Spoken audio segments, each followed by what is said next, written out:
Elmhurst City Council, 7:35. I would ask that you all rise and join me in the Pledge of Allegiance. Pledge allegiance to the flag of the United States of America and to the republic for which it stands, one nation, under God, indivisible, with liberty and justice for all. Clerk Cyprian, please call a roll. Mulliner? Aye. Here. Brennan? Here. Sabatino? Here. Deuter? Here. Dunn? Here. Here? Here. Palumsky? Here. Graham? Here. Toledo? Here. York? Here. Levin? Here. Park? Here. Honquest? Here. Kennedy? Here. 14 present, 0 absent. 14 present, 0 absent. We have a quorum. Although not on our agenda, I do have a surprise this evening. Council may recall that, was it just our last meeting? 2 weeks ago. We rescheduled because weather was kind of crazy and a lot of people were occupied doing other stuff. Anyway, our police department recently achieved Tier 1 accreditation with ILEAP, the Illinois Law Enforcement Accreditation Program, and I'm going to ask Chief Ruth and Brett Kezarowski and the representative from ILEAP to meet me over at the podium over here.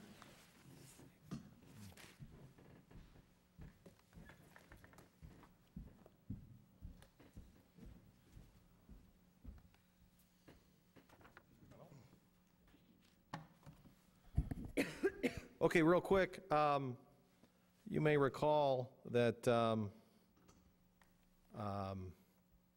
our fire department achieved an ISO 1 rating, and I jokingly said to Chief Ruth at the time, hey Chief, it's up to you, what's next? Little did I know he already had something in the works. We have the Elmhurst Fire Department has achieved ILEAP accreditation Tier 1. That is a review of processes and procedures that puts us in an elite group. And we have Chief Rollins here to fill us in on the program, and then I know Chief Ruth and Officer Kezarowski are also going to share their involvement. So, without any further ado. Okay, thank you very much. Thank you. Oh, did I say Chief Rollins? Chief Fennell. That's close enough. Just like to thank everybody tonight. Appreciate the support here that you're giving your police department. I'm Chief Brian Fengel with the Bartonville Police Department down by Peoria, and I'm the current president of the Illinois Chiefs Association.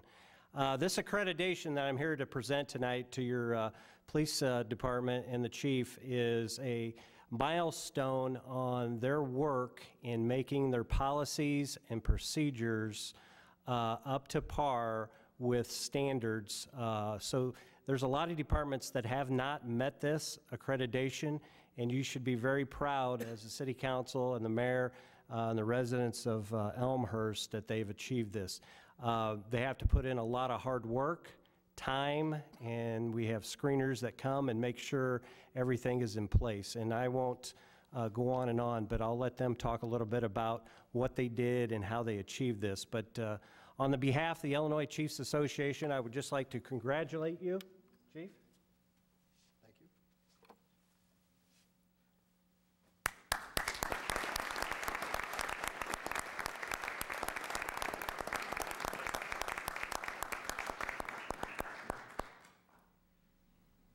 Good evening, and thank you on behalf of the police department. I'm very pleased to accept the ILEAP accreditation. The ILEAP accreditation is a best practice, setting forth a series of standards, and it's quite a few standards, that we have policies and procedures that cover certain high-risk topics such as use of force, police pursuits, bias-based policing, just to name a few. And then we have to demonstrate that we're in compliance with those standards. This is really a good thing for us, and I believe we are one of 67 in the state of Illinois who have reached the ILEAP accreditation status. You know, we took on this project about 2 years ago, and Commander Kezarowski, who was Sergeant Kezarowski up until a month ago, was really the point person on this, along with the administrative Deputy Chief, Mike McLean. So I'd like to take a brief moment and turn it over to Commander Kezarowski to get into a little bit more in depth in terms of what the ILEAP accreditation is.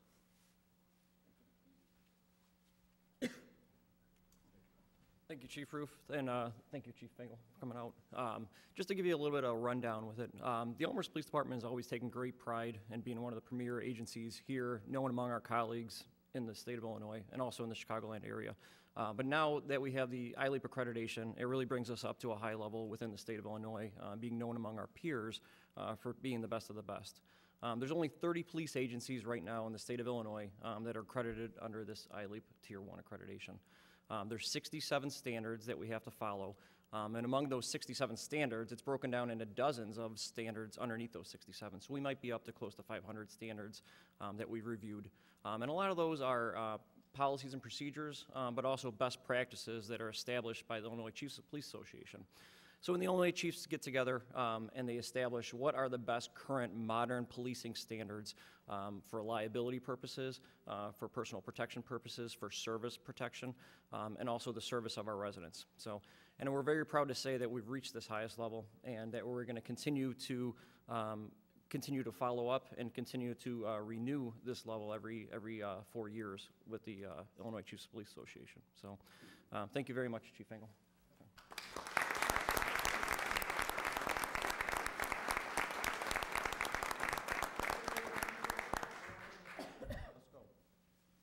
Bring you new hardware. That's right.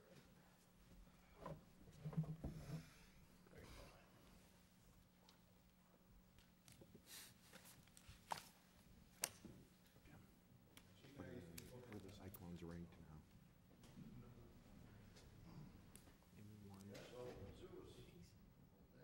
Should move up a little bit then. Lost above us, I'm not sure.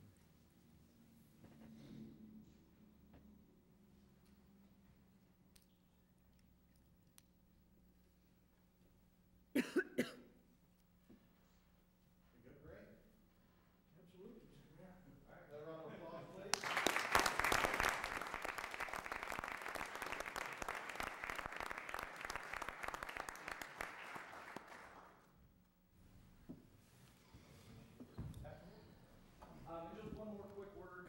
This is really a team effort by every member of the police department. Every single division, every single department in our agency worked very hard to make sure this is accomplished. So it's very much a team effort.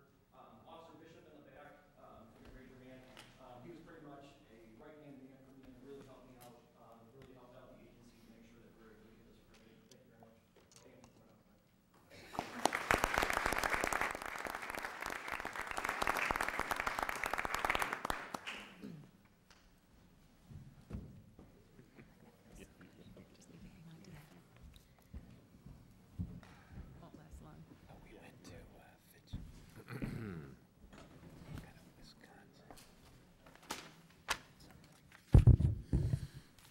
Okay, on to agenda item 3, receipt of written communication from the public. At this time, is there anyone who has any written communication they wish to submit? If so, please raise your hand if you have any written communication you wish to submit. Seeing none, we will go on to public forum. Agenda item 4. This is an opportunity for anybody in the audience to address the council on any item they so choose. Specifically, we ask that you direct your comments to the chair. Out of respect for work that we have to get done here this evening and out of respect for others who may want to speak, we ask that you keep your comments to 3 minutes. When you're called, we ask that you make your way to the microphone over here on my right, your left. Please state your name. Address is optional. If you do go over your 3 minutes, I will give you a gentle reminder and ask you to wrap up. Clerk Cyprian, at this time, is there anybody who's signed up for public forum? Yes, Mayor Morley, there is. Ben Silver?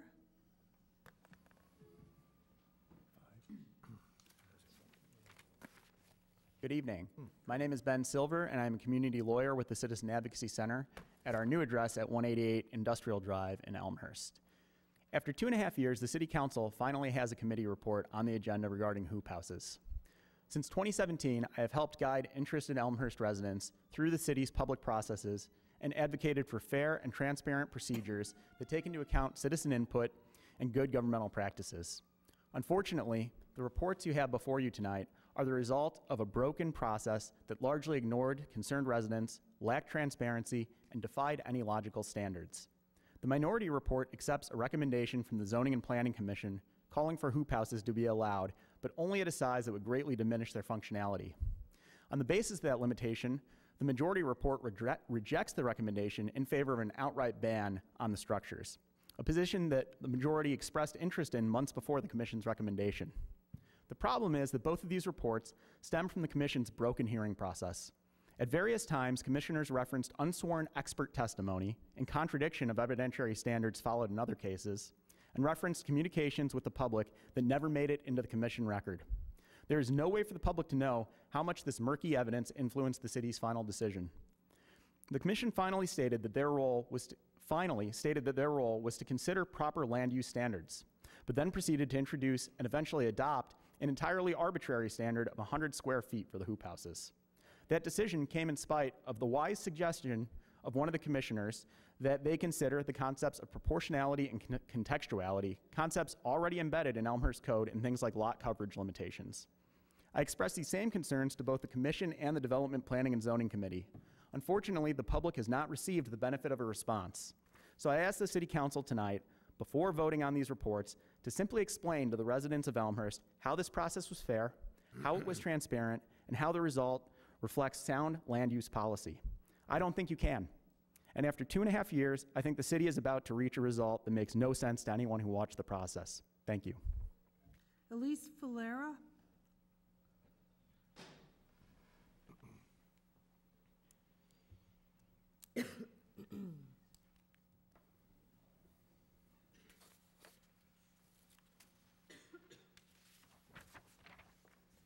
Hi, Elise Valera, 708 South Fairfield. And I'd like to say, as someone who has been coming to meetings about hoop houses since 2017, I agree with everything Ben just said. The DPZ majority report suggests keeping Elmhurst City Code the way it is.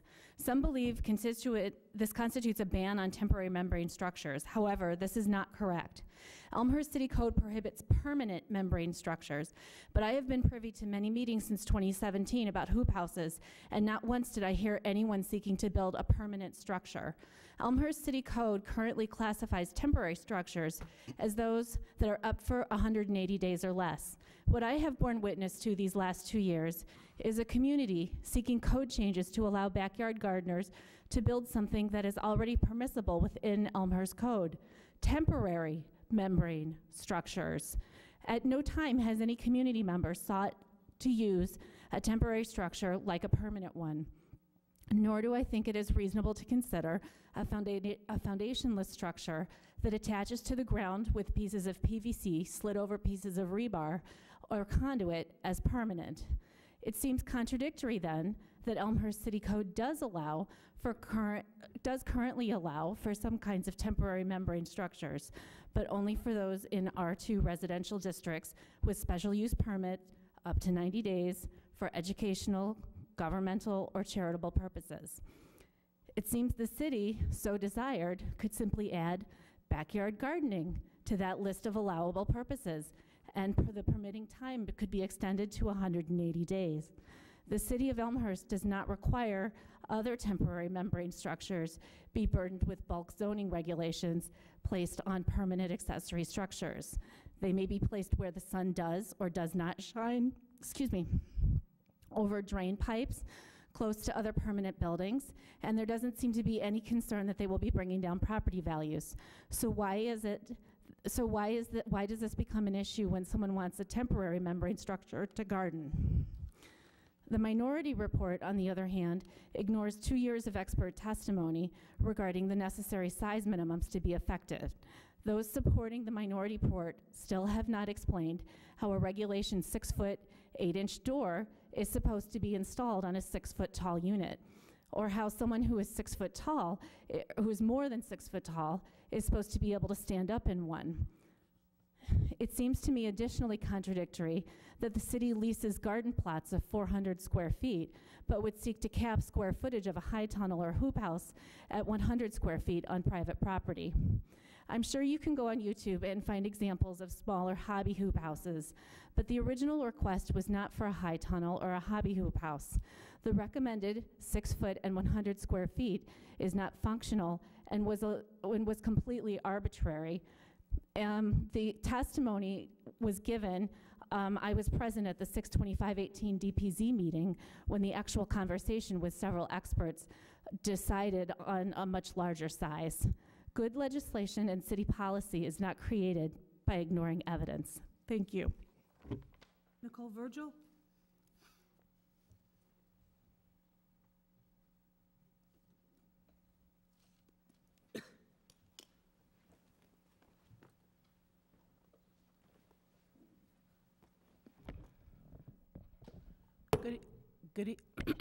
Good evening, Nicole Virgil, 598 Fairview. Code enforcement does not track the discussions with homeowners. And since you don't believe homeowners, it's impossible to review what's happened in a case.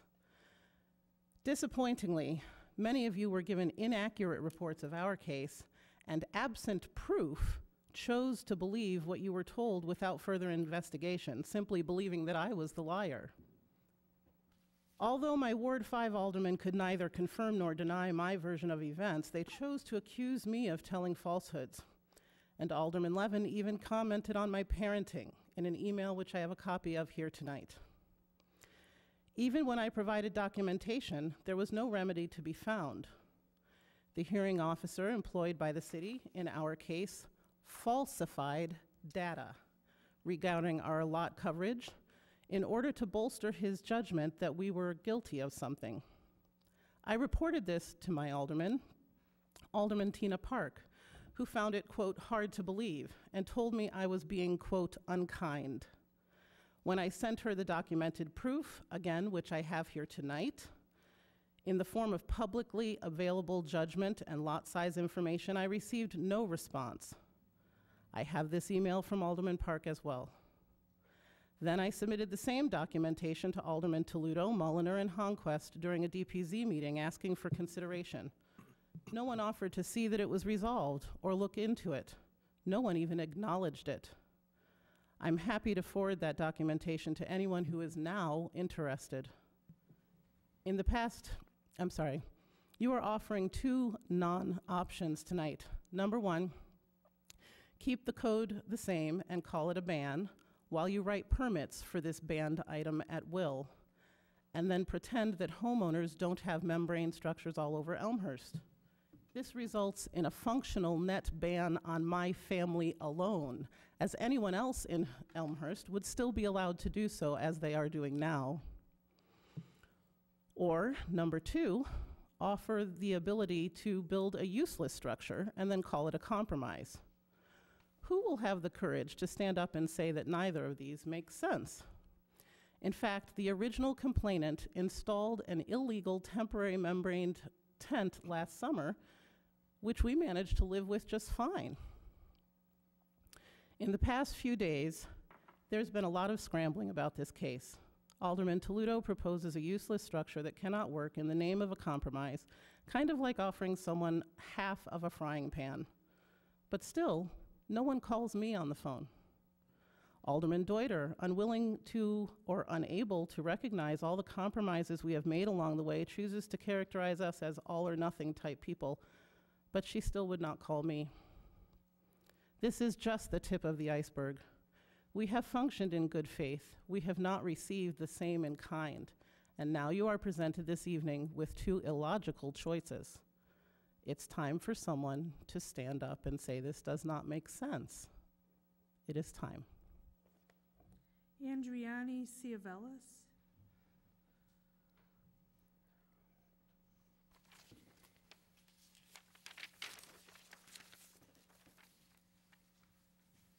Good evening. My name is Andriani Ciavellis. I live at 489 South Pitchell. Thank you for the opportunity to speak tonight. I've been following the hoop house issue since last year. Like so many others, I support residential recreational gardening and have welcomed the debate regarding the best way to extend the gardening season here in Elmhurst. For a variety of reasons, I do not support hoop houses as a means to do so. However, I am supportive of allowing cold frame and low tunnel structures instead. Therefore, I believe that the Development, Planning, and Zoning Committee's majority report outlines a reasonable compromise that is well suited to Elmhurst's lot sizes and will address the vast majority of residential season extending gardening needs here in Elmhurst. I hope you will support the DP&Z majority report as it is written. Thank you. Brian Doan?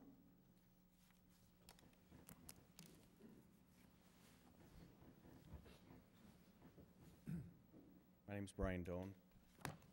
I haven't been a supporter of the hoop houses from the beginning. I support what the zoning commission has come up with the majority report. I think it's, you know, for the last couple of years, what they've come up with is something that will work. I think it'll work for everyone involved, and I support that, and I hope you do. Thank you. Lisa Gerhold-Dirks?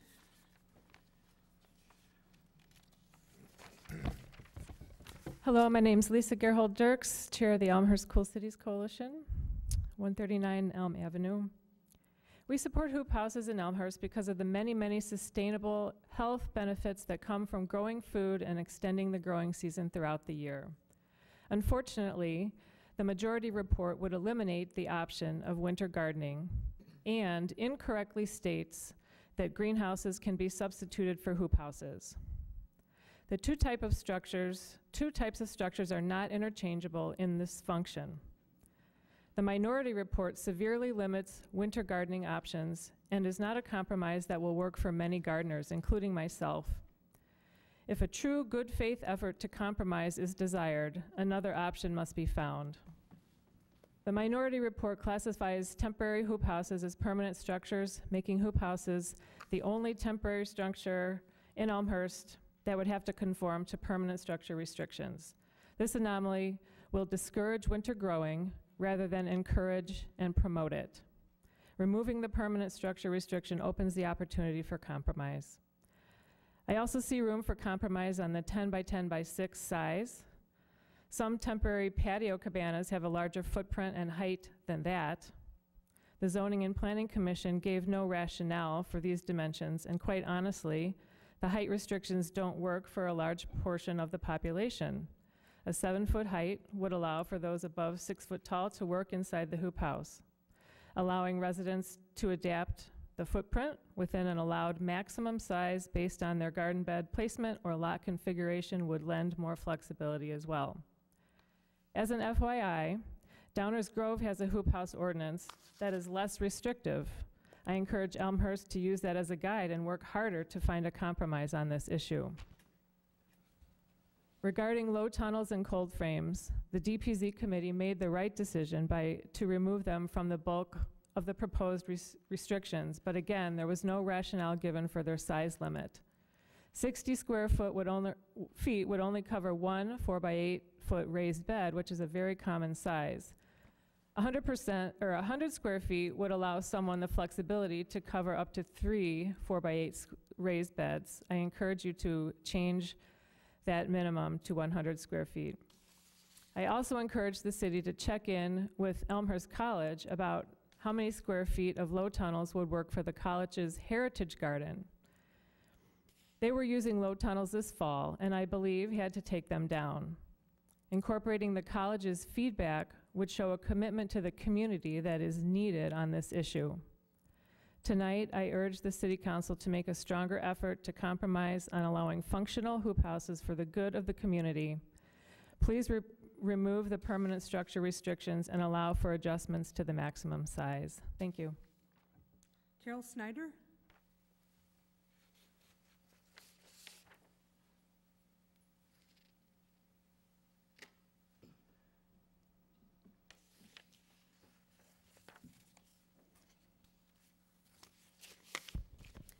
Good evening. My name's Carol Snyder. I live in the 2nd Ward here in Elmhurst.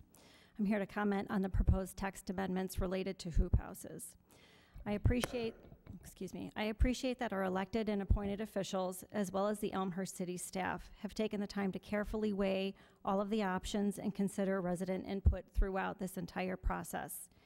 There are a lot of well-educated, well-intentioned people who hold vastly different opinions regarding the most appropriate way to extend the residential gardening season. While we all agree on the value and benefits of growing fresh, healthy produce, we ultimately need to accept a compromise regarding the means to do so. Therefore, I support the Development, Planning, and Zoning Committee's majority report, which actually expands the number of available wintertime gardening options by allowing cold frames and low tunnels. I know it's a disappointment to some that hoop houses were not recommended, but I believe this report represents a reasonable and appropriate compromise that will serve the majority of residential wintertime gardening needs here in Elmhurst. Thank you. Dan Virgil.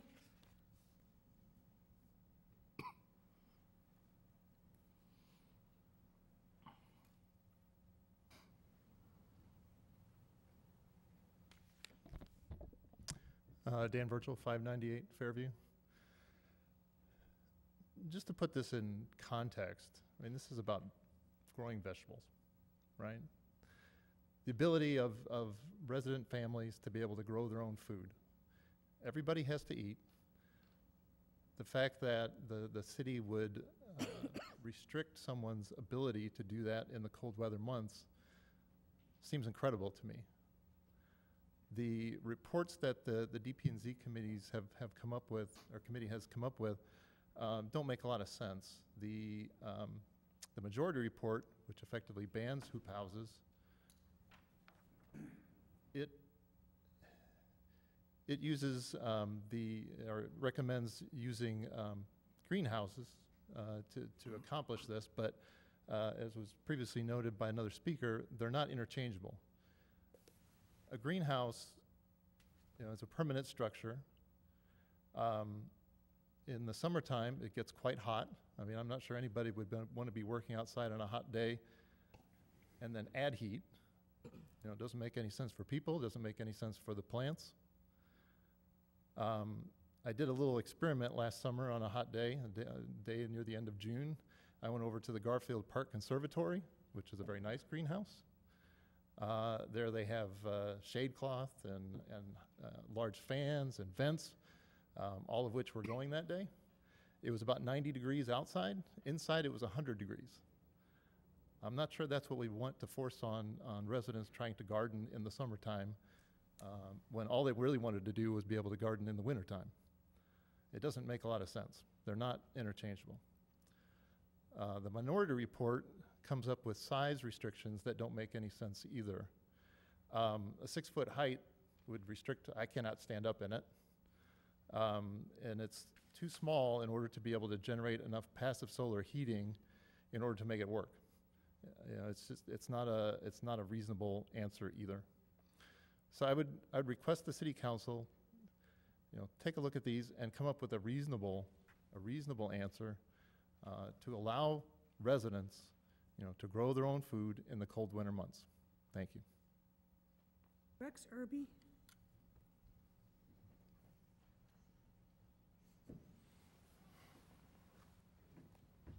Rex Irby, 853 Hillside.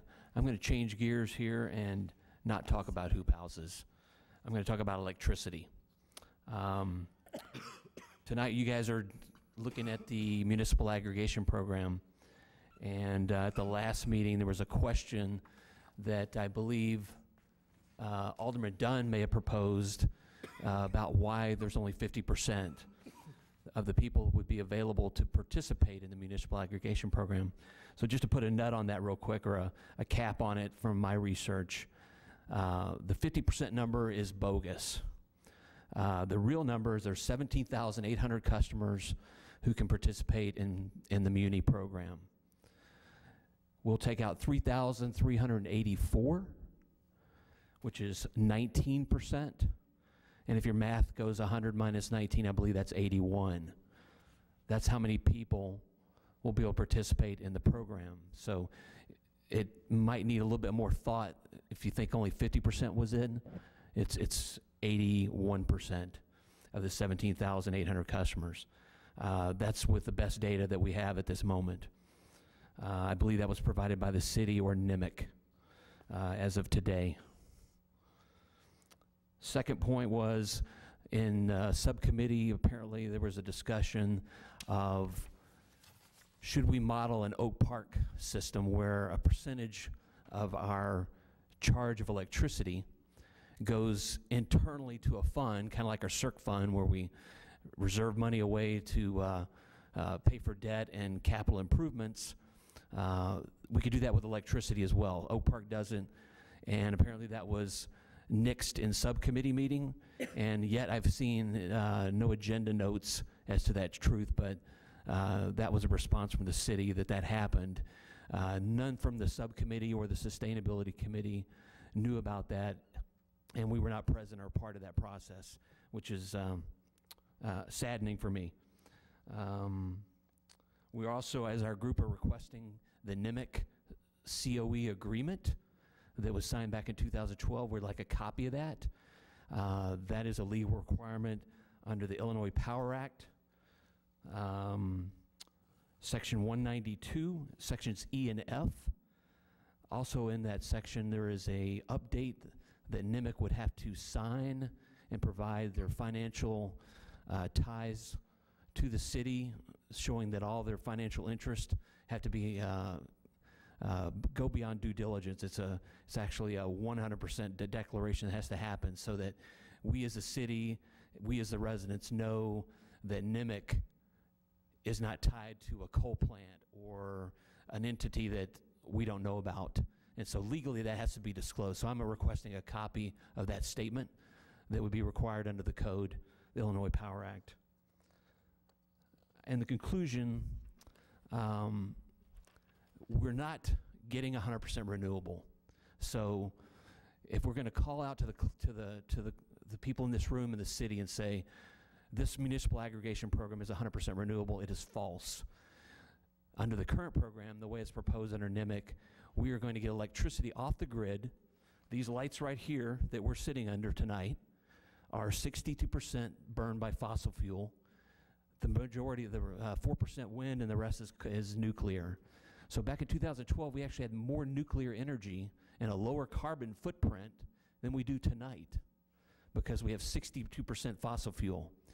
So the way that they're trying to make this sound 100% renewable is we're going to go out and buy wind renewable energy credits, the green component of renewable energy. It's not the energy itself, it's just a certificate.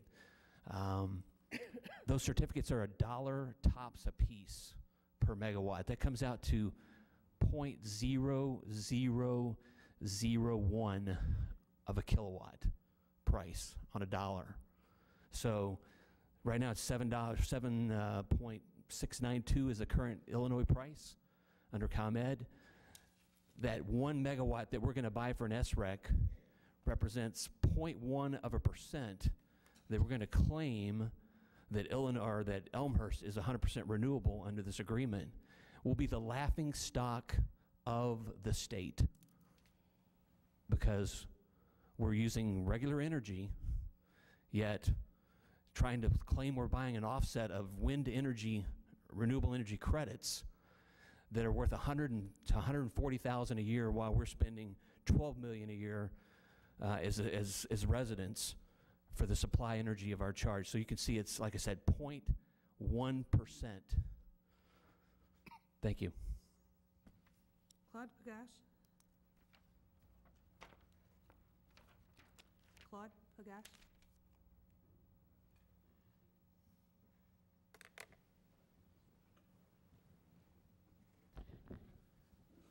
Claude Pagash, 566 West Gladys.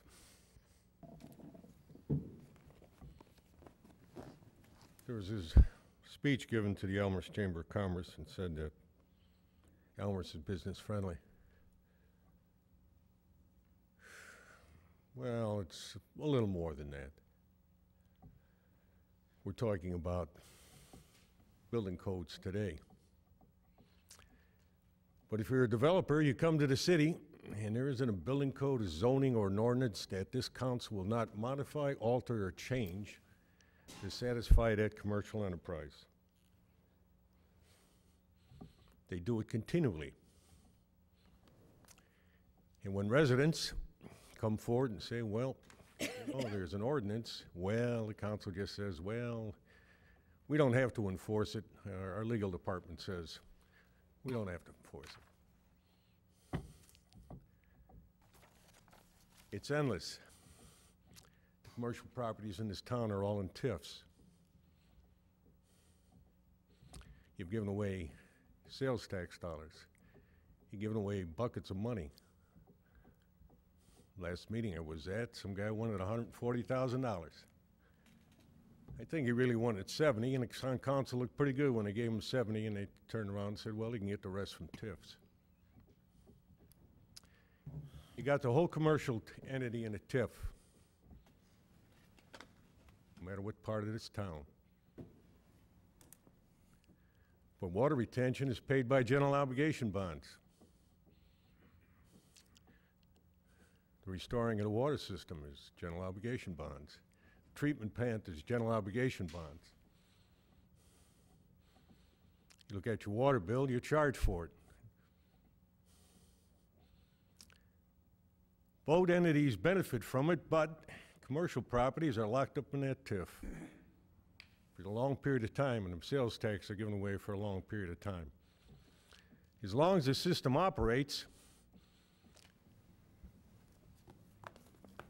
and people are working, the system will work. But you guys got things locked up for 25 years. That's a long time to expect things to be smooth sailing. So the residents, they pay. But if they're not working, what are you going to do? Can't go back to the commercial guys. They're going to tell you to take a hike. So you give away tax dollars, and you put them in TIFs, and you say it's wonderful. Is it wonderful for the resident? He's paying for that treatment plant. He wants a street fixed, he'll pay for that too. He wants a sidewalk, he'll pay for that too. So we're represented, right? You come to the people and say, vote for me. Well, there's a little problem with that. Child births in this country are not keeping up with the population loss. Mr. Pagash, I'd ask you to wrap up your comments, please. I will. This is something that our friends at the Tribune came up with.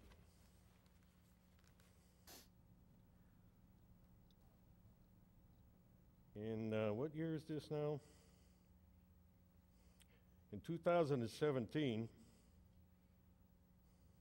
114,000 families left the state of Illinois.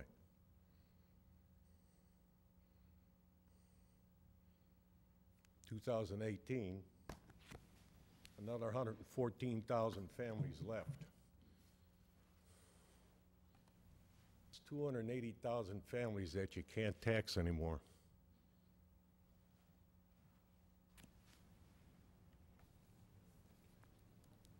Bill Sanders?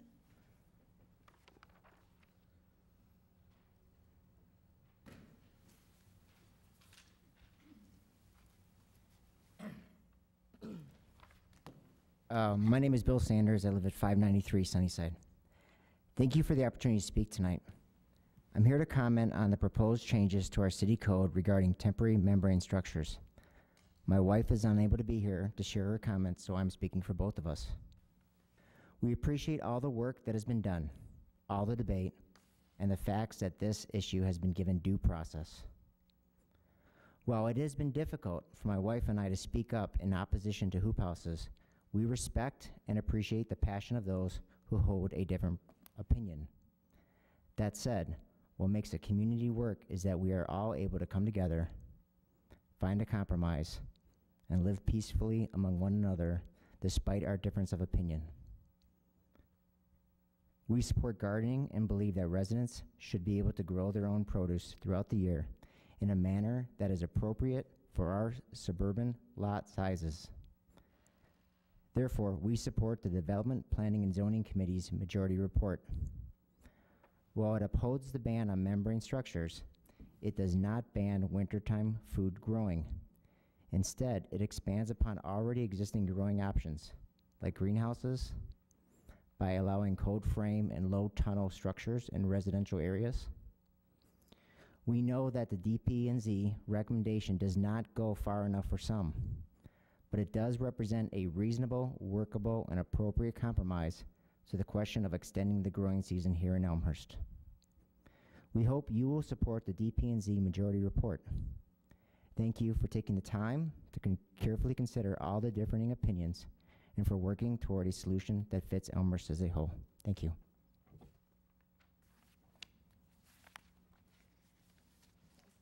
That's it? Okay, that's it for public forum for this evening for those who signed up. At this time, is there anybody who did not have an opportunity to sign up on our sign in on our sign-up sheet, yet wishes to address the council at this time? If so, is there anybody who wishes to address this council at this time? Please raise your hand so I can get a count. I see one over here, I see two over here. Okay, we'll go left to right. Gentleman with his hand up, and then we'll start on the left, my right-hand side, your left.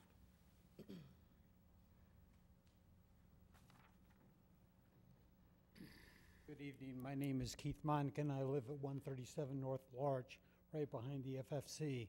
I'm the representative of the Homeowners Association at that location.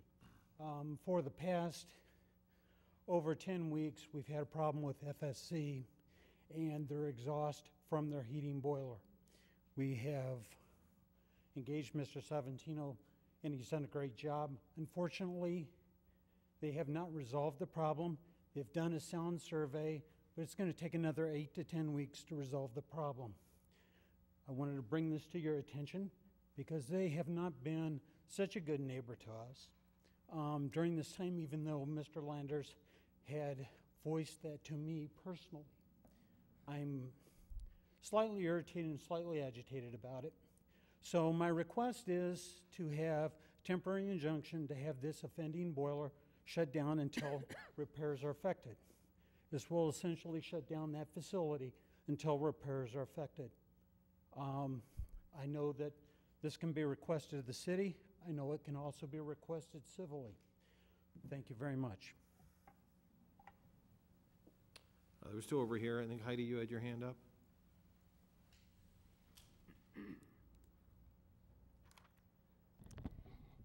Thank you. My name is Heidi Hartman. I'm a resident at 171 Cayuga. I just wanted to add a comment about the hoop houses.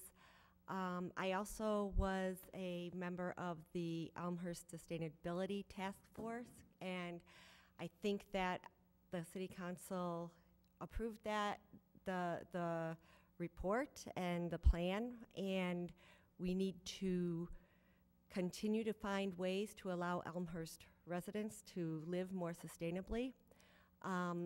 It seems to me that the Virgils are the best experts in the community on whether the design that would be allowed under the majority report is actually workable, since they have used their hoop house here previously. And they are asking for some modifications to the plan that are reasonable. So I would just ask the council to hold off on deciding on either the majority or the minority report tonight. Take a little more time and be willing to hear what might make the specifics of those proposals or the minority report better, and make it a workable solution so that hoop houses can be used in Elmhurst. Thank you. The lady in the purple scarf was the last one. I'm here to make a comment on the hoop houses also, and Could you identify yourself, please? Name? I apologize. Sani Judy. I live on Evergreen Avenue. I'm an avid gardener. I've built 3 gardens, mostly ornamental, less food. Food is much more difficult to grow in many ways, but I understand the frustrations of living in this temperature zone. I still would take issue at some of the false choices that I'm hearing presented. While it may be true that low tunnel doesn't give you the same opportunities as a hoop house or a greenhouse, it's not zero. It's not all or nothing. It's just different. And none of us, as residents of a densely built community, can get everything we might want. It's a matter of balancing benefits and consequences to neighbors and finding some kind of reasonable middle ground. It's not all or nothing. I would rather not see any additional structures that even for 6 months of a year block more permeable ground surface, because I'm concerned about the loss of permeable ground surface as increasing structures replace smaller structures. We've spent enormous sums of money on flood management infrastructure, and I'm not in any hurry to start encouraging things that could divert water runoff to neighbors' yards and cause divisions among neighbors. I don't know how easy it would be to monitor, to make sure that people are using appropriate sizes, that they've figured out how to manage their water runoff, that they're respecting setbacks, that they're not using these structures for, that someone doesn't decide to use these for other purposes that we really can't monitor, and we kind of lose control of it.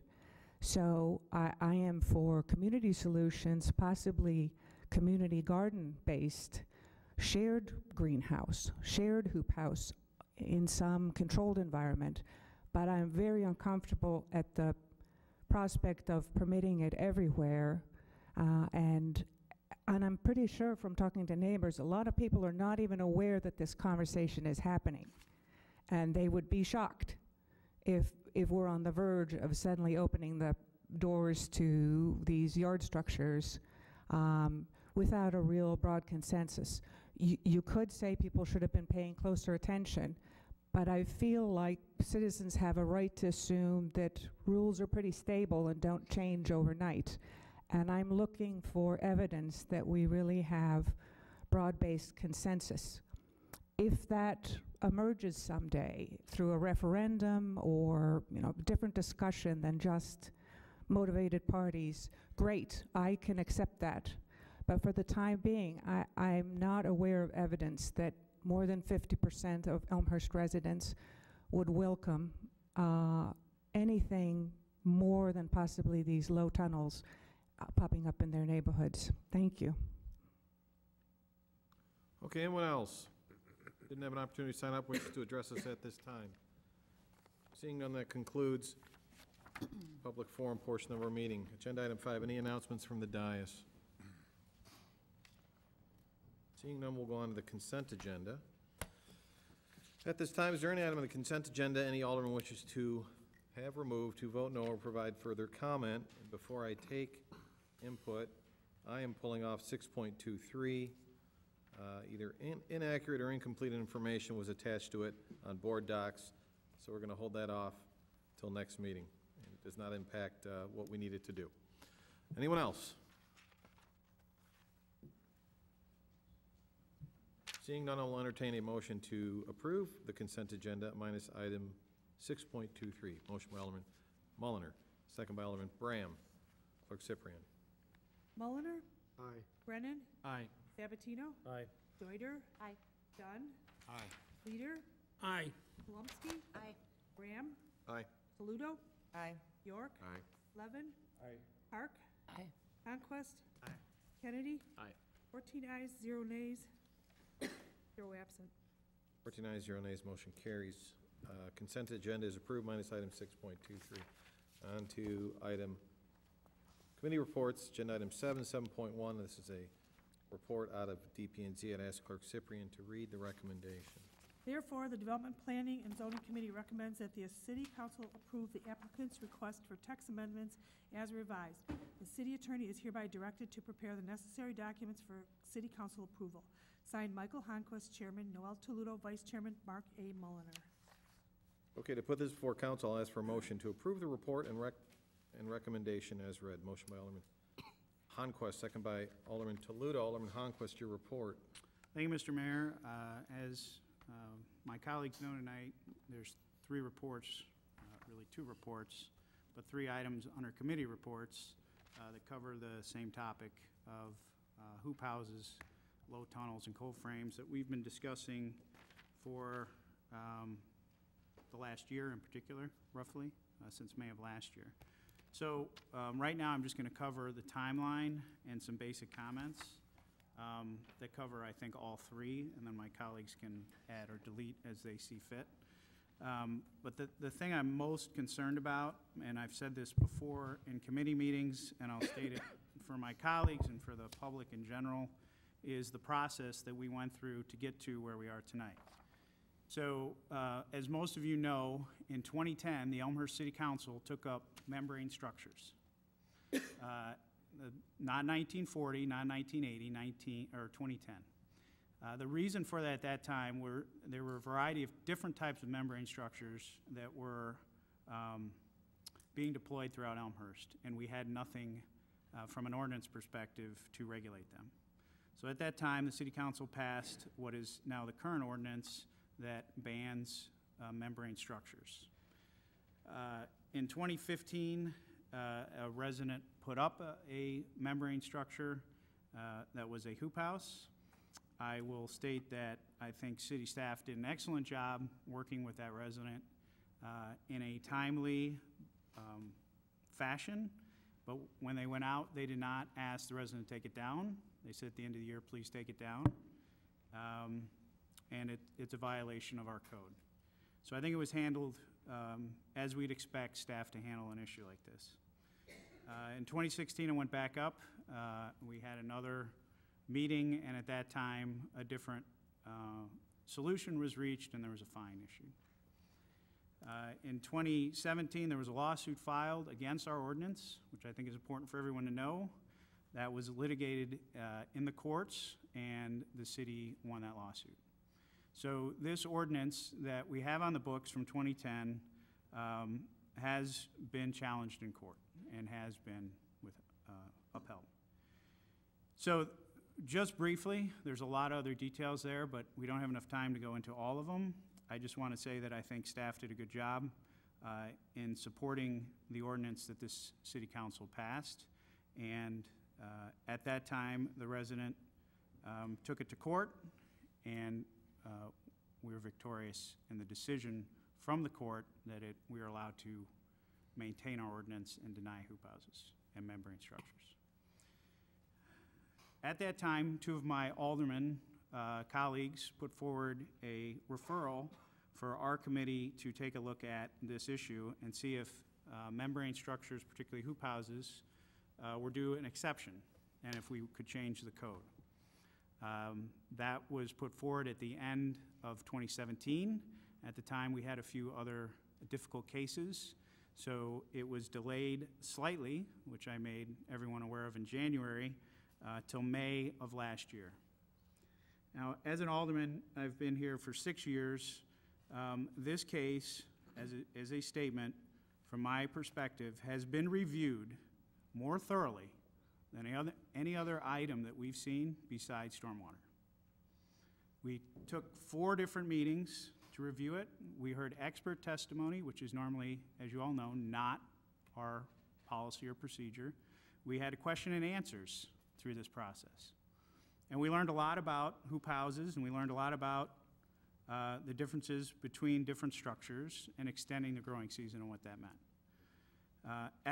At that time, as we all know, we have a process in the city that for any item that goes through zoning would go back to the commission for review and approval, and that's the process we followed. So we made a recommendation with some pretty broad guidelines, sent it back after city council approval to the commission, and they heard the case. In December, they came forward with a decision and sent it back to us. We heard it in January, and it's here before us tonight.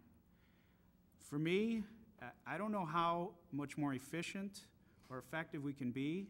I don't know how much more open or transparent we can be than to run the same process we run on every case. And we did it here after a lawsuit was filed and we won the lawsuit. So we've been fair, we've been open, we've been transparent. The fact that people don't agree with recommendations is fine. The fact that any other sort of charge against us, I have a major problem with, and I take great exception to. And I've been very clear from day one of how we were going to run this process. I detailed the timeline. I just detailed to everyone up here. I detailed it to the public that was there. So there should be no questions. It's all on record. So that's my statement as far as the timeline and the overview of what's gone on in this case. The first report, which is the one that's before you, was done based on conversation that low tunnels and cold frames should probably be treated differently than hoop houses or high tunnels. So we agreed to that and created 2 reports. This report addresses low tunnels and cold frames, and basically, as you can see, there's a 3-foot height by 60 square foot regulation that we came forward with, which mimicked the Oak Park community, which is often cited as one of the greener communities in the Chicagoland area. So this report before you is the first of 2 reports. This one is specifically for low tunnels. And through our discussion, we decided that for Elmhurst, that this was appropriate. And we're asking for your support to pass the low tunnel text amendments, which would allow for, as I mentioned, 3-foot by 60 square foot sections of coverage to extend the growing season. With that, I will turn this over to my colleagues if they have additional comments on this particular report. One thing before I recognize anybody else on this, we've got 2 reports, 7.1 and 7.2, that are closely joined, certainly went through the process together. And then we've got a minority report that relates to 7.2, should we come to that. As chairman, it's my job to run an efficient meeting. However, when it comes to sticky situations like this, because we have 2 reports so closely aligned, I typically do allow bleed over in conversation. So if someone's on a roll and they happen to veer into something that might more closely relate to the next report, we'll allow it. Certainly Alderman Honquest was well within his rights to talk about the timeline and how we got here. That having been said, I would ask folks to do their best to keep you know, the report that we're considering in front of us, but I'm not going to cut anybody off because these reports are so closely aligned. So that having been said, anyone else as it relates to the report before us? Alderman Toledo. I'll just state for this report, this majority report regarding low tunnels, that the committee was in full support and in agreement on this report regarding the cold frames and low tunnels and how we would treat those. Thank you. Oh yeah, one other thing I forgot to mention. Certainly as these issues find their way through the process, a lot of times you will find that there's more than one facet to an issue, and it's certainly appropriate for the chairman or the committee to separate some issues. In this case, it was apparent during the last meeting that there was stuff that they had full agreement on. They chose to separate these, which makes complete sense and is allowable under our rules. All right, anyone else as it relates to cold frames? Alderman Deuter. Thank you, Mayor. I appreciate the committee's decision to consider low tunnels and cold frames separately. It makes sense to me that because of its smaller size, a low tunnel should have fewer regulations than a hoop house. There is quite a bit of evidence to support the usefulness of low tunnels. A quick internet search provides many examples of gardeners' enthusiasm for and success with low tunnels. I direct anyone who's interested to one website in particular, and it's called susansinthegarden.com. That said, it was pointed out to me by one Elmhurst gardener that a typical raised bed is 4 feet by 8 feet, and that the 60 square foot limit may be too small to cover 2 raised beds. So to accommodate multiple 4 by 8 foot beds, I'd like to make a motion to amend this report to change the maximum size from 60 square feet to 100 square feet. Okay, hold on one second just before I get there.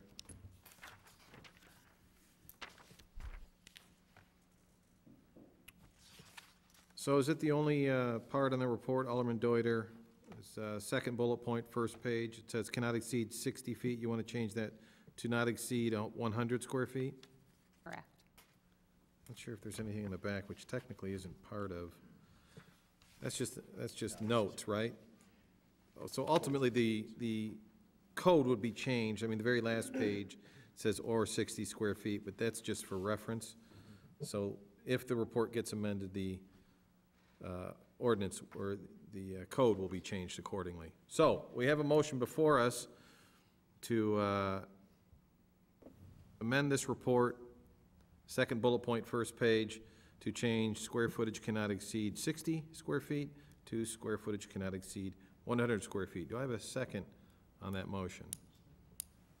Alderman Levin. So a motion to amend before us on this specific report to change 60 to 100 square feet. Continued conversation. Alderman Honquest. I think I can speak for the committee that I don't have any objection to the change. Okay. Any other conversation? Alderman Dunn. Just a clarification question. Is there any text regarding percentage of coverage on this particular, of lot coverage, back rear yard lot coverage on this particular report? Good question, Alderman Dunn. I know there is any other one. Alderman Honquest, do you know if lot coverage is considered with these low tunnels and cold frames? My colleagues are, thank you, Mr. Mayor, my colleagues are reminding me that it was. Okay. I do get confused between the different reports, so I don't. So in this case, if you have a house that's 30% lot coverage, which is maximum coverage by ordinance or by zoning, you couldn't put one of these up. Is that correct? That's okay. correct. Alderman Dunn, got your answer? Okay. But if you had 28% coverage, I'm sure you would fall within the 100 square foot of this amendment. Okay, Alderman Dunn, I'm sorry, Alderman Bram. Thank you, Mr. Mayor. I believe what Alderman Dunn is referencing is actually in the report, and it's item G. That says that it cannot occupy more than 40% of the required rear yard. Okay. Just for clarification purposes there. I'm supportive of this modification to the report. I think that adding additional square feet to allow for gardening longer into the season is a good thing. And as one resident already mentioned about the sustainability plan, I think it coincides hand in hand with that. All right, any other comments? All right, we're going to do a vote on the motion to amend.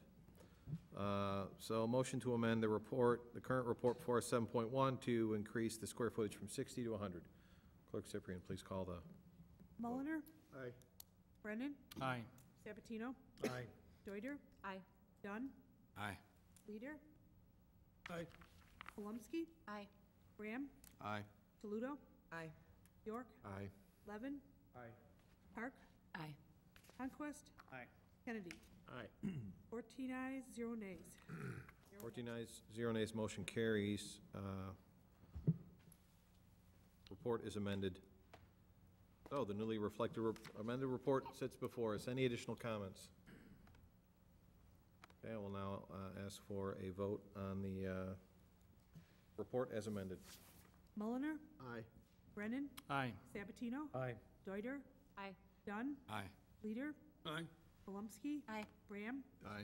Toledo? Aye. York? Aye. Levin? Aye. Park? Aye. Conquest? Aye. Kennedy? Aye. 14 ayes, 0 nays, 0 absent. I'm sorry, say that again? 14 ayes, 0 nays. 14 ayes, 0 nays. Amended report 7.1 is approved. On to report 7.2. This is another report out of DP&Z.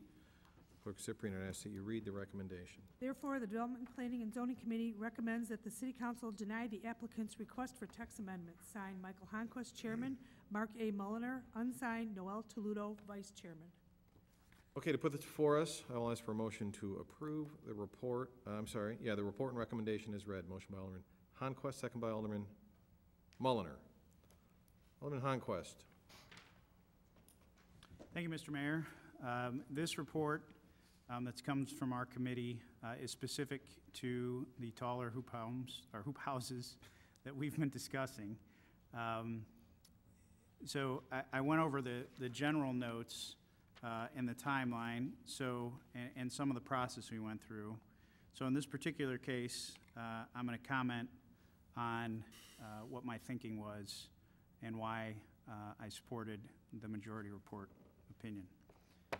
As I mentioned, we went through a variety of meetings, and through those meetings, we're educated in various types of hoop houses and different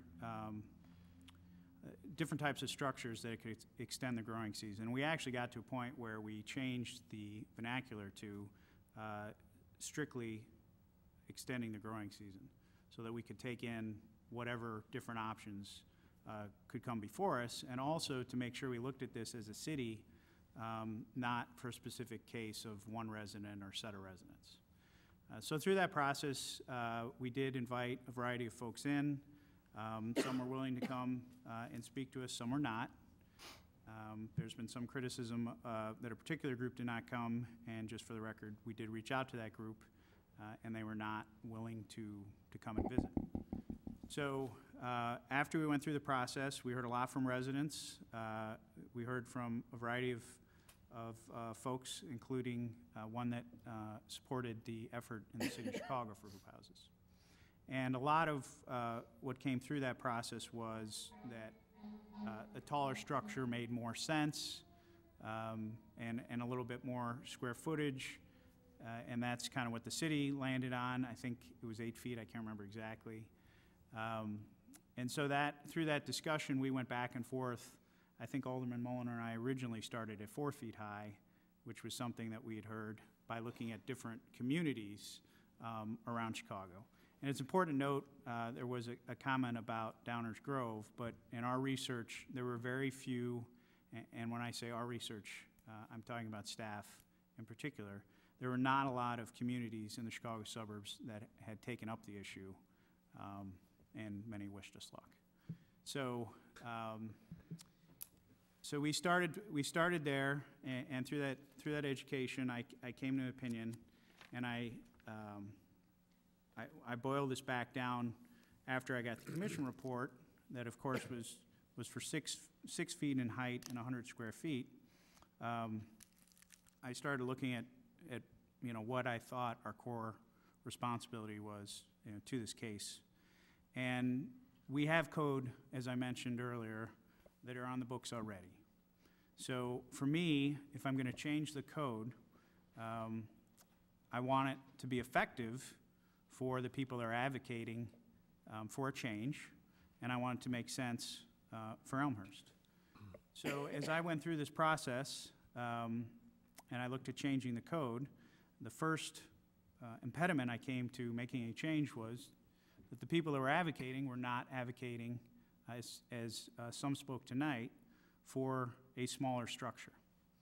So as everyone understands, through our process, when it comes back to us with a recommendation, we can change that recommendation, but generally try to stay to what the commission recommends for us to work within.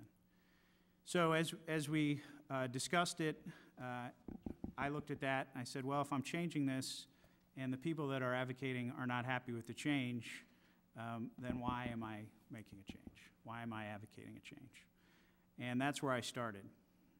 And then ultimately it came back to what I think all of us do up here is, what is my opinion, and then what is the input I'm receiving from residents. And since I am chairman of this group, and there's been a lot of press, at least online, for what's been going on here, I've heard from many people. And the vast majority of them were not in support of a hoop house. And as we all know up here, at a certain point, statistically, you get a flavor of what your residents want and are in support of. And in my case, they were not in support of this, number one. Number two, then ultimately comes to my opinion and what I think based on everything I've learned. And on the 2 points I made before, and my final point is that I look at Elmhurst as a highly dense community. We have some of our lots are smaller, and their homes are close together. It's suburban setting. It's not a rural setting. When I travel through rural settings, I see a lot of hoop houses, and they make absolute sense, and they're set on larger lots, if not on farms. So when I looked at it and I put those kind of things together, and I said, well, if I'm going to change and advocate for a change, are the people I'm advocating for happy with my change? And the answer is no. And then if I took a bigger step back and said, well, is the greater community in support of it? My answer was no. And then when I went to my own personal opinion and thought about Elmhurst and what's right or wrong for Elmhurst, my answer was no.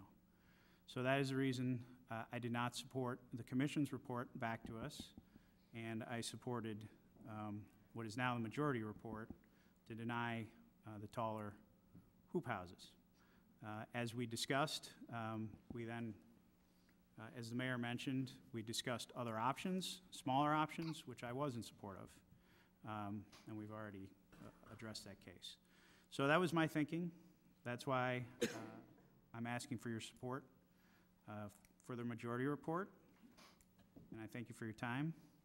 I don't know if Alderman Mulliner has any comments, Mr. Mayor. I would turn to him.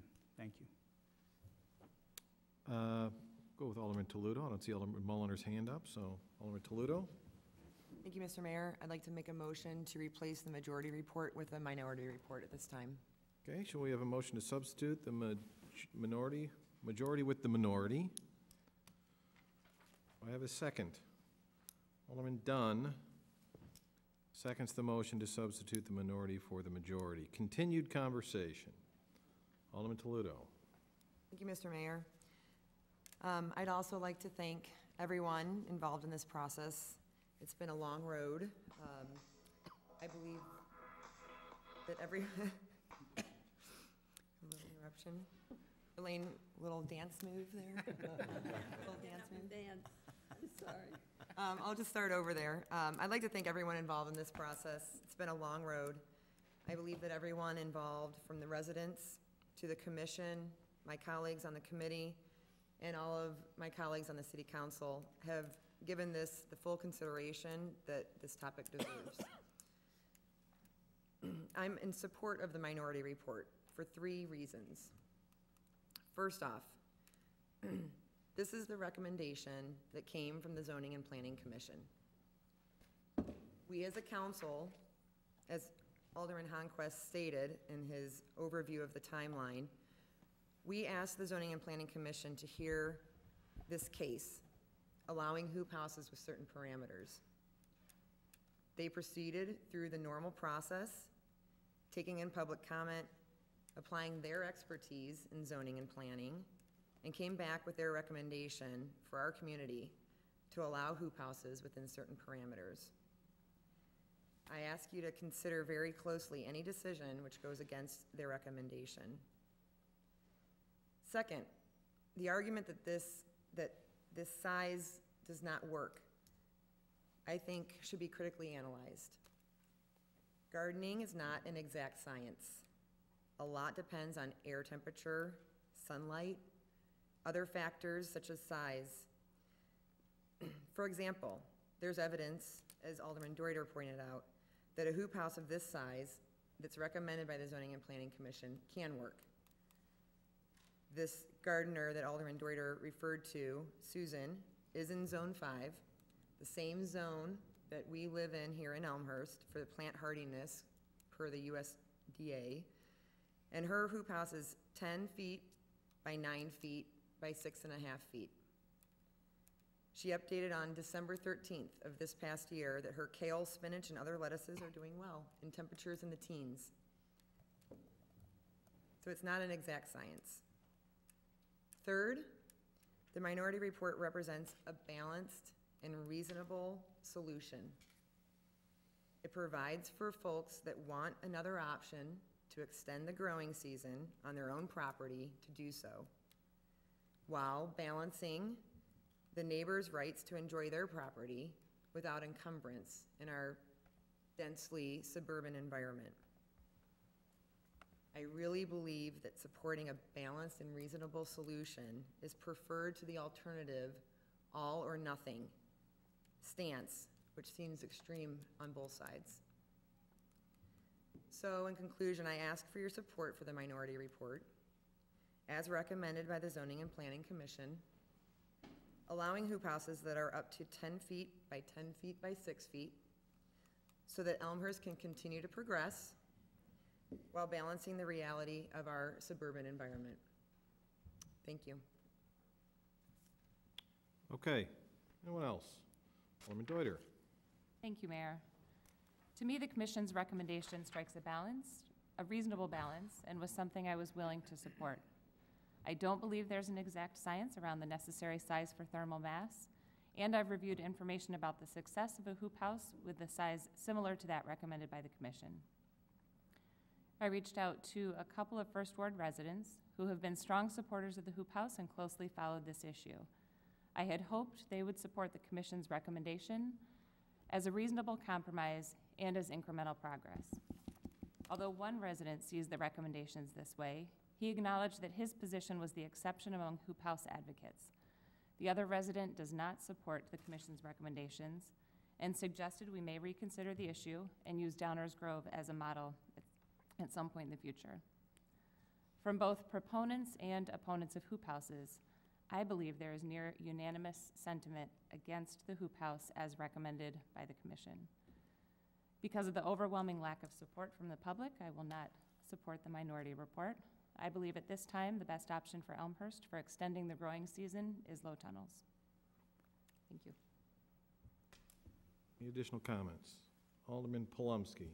Thank you, Mayor. I appreciate the work of staff, the committee, the commission on this, and I appreciate the effort that everybody has put in. I think anybody who has been up here, sometimes we disagree, but it is after a lot of work and thorough review, so I appreciate where everybody's coming from tonight. I am going to support the minority report. I agree with Alderman Toledo for the points that she raised. I think this is not as simple as asking for a thumbs up, thumbs down on gardening. This is not about growing vegetables. This is about regulation of temporary plastic structures.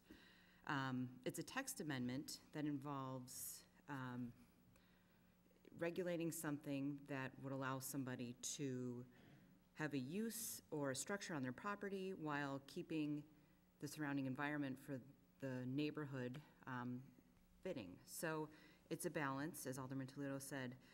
But I will say by far the greatest number of calls that I've had as an alderman have to do with activity or the appearance of neighboring properties, generally speaking. So this is something that we have to look at carefully and have to make our decision based on what the city would want. And as far as that goes, keep in mind that this is initiated by the city. There are two different processes for a text amendment. It is possible for an applicant, a citizen, to come forward and apply for a text amendment, pay for that hearing, and have some targeted attributes that they're looking at.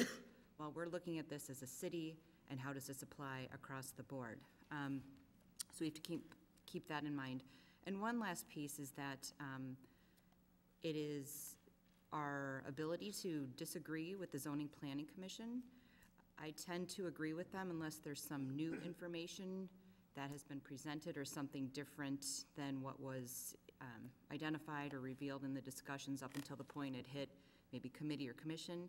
But I believe that we have the same information that the commission did, and I support the Zoning Planning Commission. I'll support the minority report.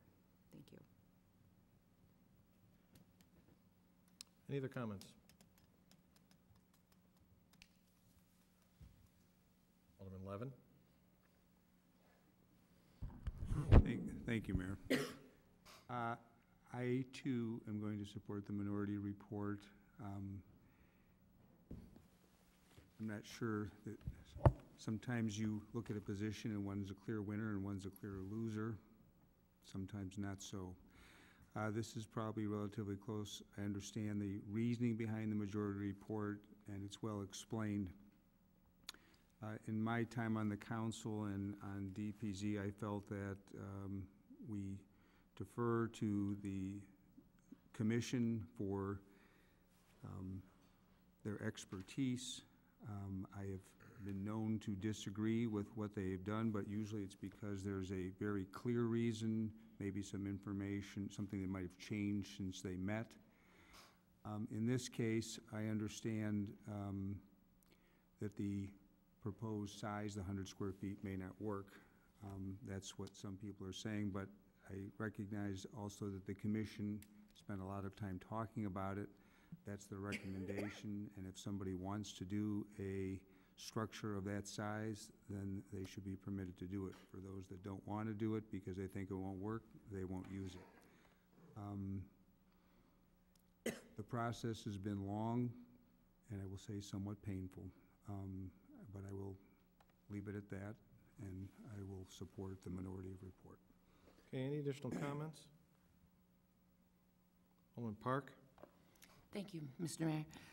I too I will support the minority report because I see it, and I appreciate the work and thought that everybody's put into it, but I see it as a, Alderman Toledo mentioned, a nice balance between the priorities of all of our residents in the community that we're in, but then also offers an opportunity for anybody who wants to experiment or try or do anything with their growing season. So I see it as something that may not be ideal for some, but it definitely can be functional and usable for everybody. Thank you. Alderman Dunn. Thanks, Mr. Mayor.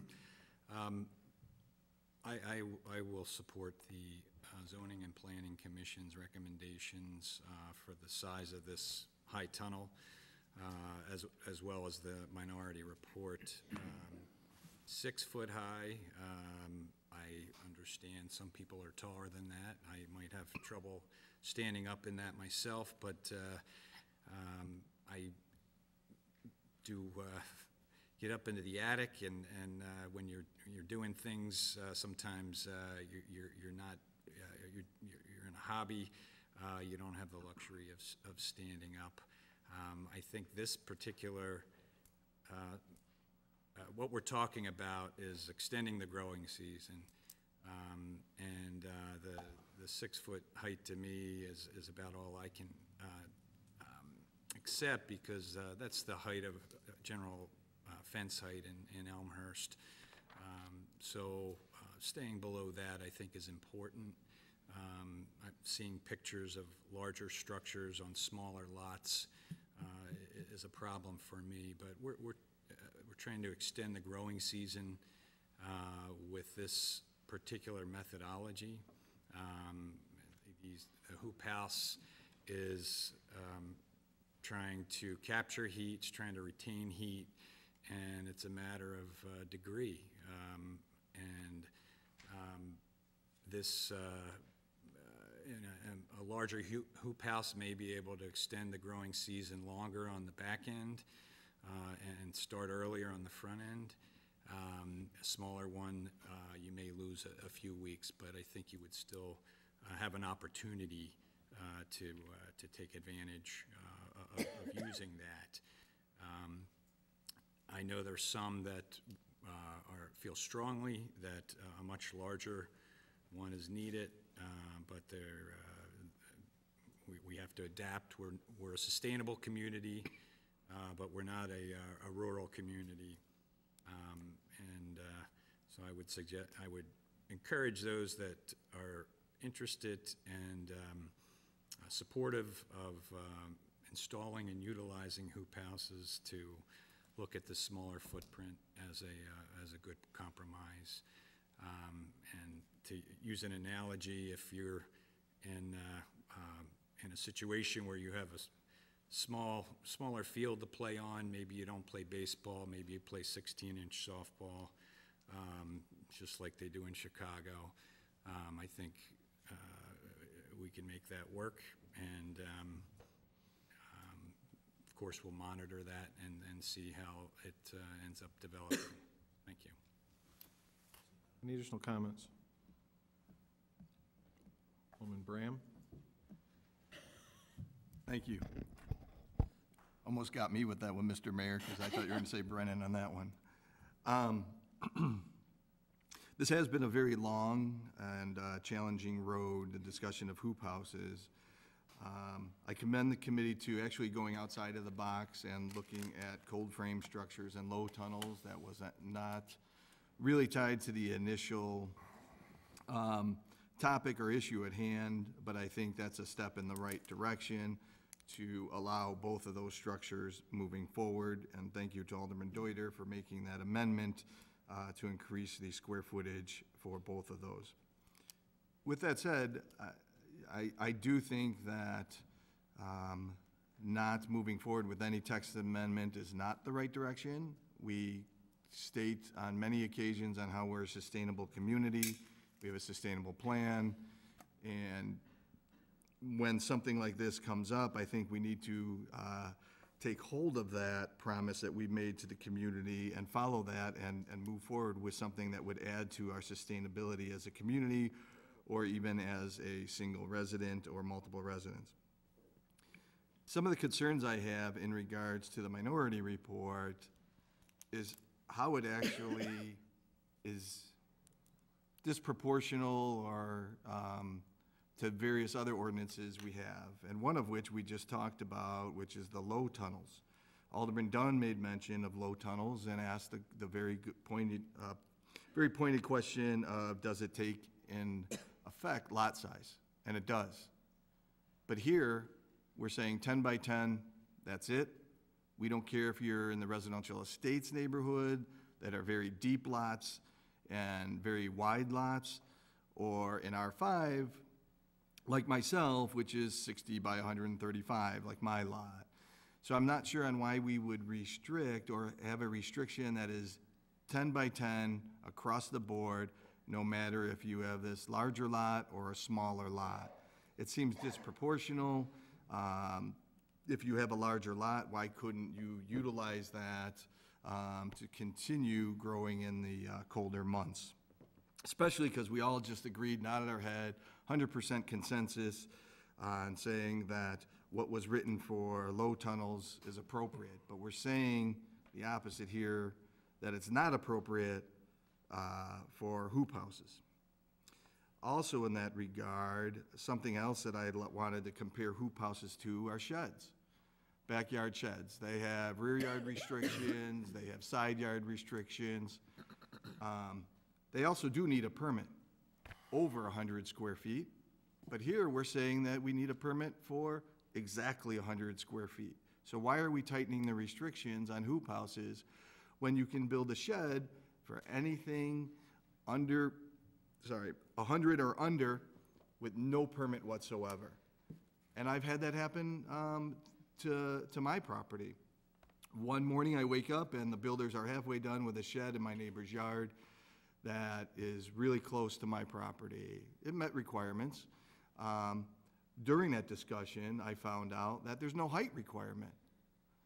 So we're saying sheds are good, which is more of a permanent structure for no height requirement, for no permit, but we're tightening the screws when it comes to hoop houses. And I haven't seen in all the discussions, and I've had a conversation earlier this evening with Alderman Toledo, and all these discussions in ZPC and committee on why. Why are we putting these restrictions on hoop houses that aren't on something like a shed, which has been around for eons? I don't have that answer because nobody was able to answer that question. Alderman Dunn, I give him kudos just tonight, a little bit ago, he made mention that, at least from his perception, that he doesn't want it over 6 feet because it would be higher than a fence. So kudos to Alderman Dunn for being that direct and pointing on the rationale behind the reason why he is saying that he doesn't want it higher than a certain height, being 6 feet, because 6 feet is for neighboring fences. We're fine with low tunnels and cold frame structures. We even said, hey, let's give them larger square footage. Is it because it's under the sight line of a fence? Is that the reason? I don't know, because nobody has actually stated it. It's not on record on where did 10 feet by 10 feet come from. Nobody has said. Where does 6 feet come from? Nobody has said. Alderman Toledo agreed with me, or maybe she said it to me, I don't recall, in regards to, the records, the transcripts for the ZPC. Does it make mention, other than making the motion for 6 feet and 10 by 10? Does it make mention on why that's being done? I didn't find it in there. My conversation with Alderman Toledo said that she didn't find it in there. So why are we moving forward with a recommendation that we don't even have the background? Again, I reference it every once in a while. I'm an engineer. I need data. So why? Why 10 foot by 10 foot? I don't know the recommendation that the committee, as well as the full city council, referred to the ZPC saying no greater than 500 square feet. I don't know timeline on when that occurred. It seems like a while ago. And no greater than 8 feet high. We made that recommendation. They considered it. They came back with a recommendation. But again, I sit here tonight not knowing why. There is made mention about compromise. Well, this is a great compromise. For who? Why? Why is it a compromise? To me, a compromise is from what we as a council referred to ZPC. There's a middle ground based off of that to compare what the commission delivered to us. And that middle ground would be not 6 feet, what's being proposed in this minority report, not 8 feet, what we as a council sent to ZPC, but right in the middle, 7 feet tall. I believe it was Alderman Deuter, and I don't remember the other alderman who mentioned it tonight, that there's another resident who made mention of this past summer that they have a hoop house that did really well, 10 feet by 10 feet by 6.5 feet, in violation of our own recommendation that we're sitting here considered tonight. So how can we say that it's appropriate when we're actually giving kudos to this resident who their hoop house would be discounted anyway because it's 6.5 feet? I believe Mr. Virgil already made mention of just a door to get in the thing. How are we going to put a door into a structure that is 6 feet? To me, the data's just not lining up. You know, we talked about permeable or impermeable surface. I'll reference the sheds again. The sheds are on a concrete base. A hoop house is just hovering over ground, called dirt. So I don't understand on why we're talking about that. We already have those restrictions in place, and we should leave them as is. I mentioned about lot sizes already, about the impervious and impervious. We debated long ago, many years ago, about porches. You know, should that be counted in impervious or pervious? Sorry, I'm just making sure I cross off my notes here.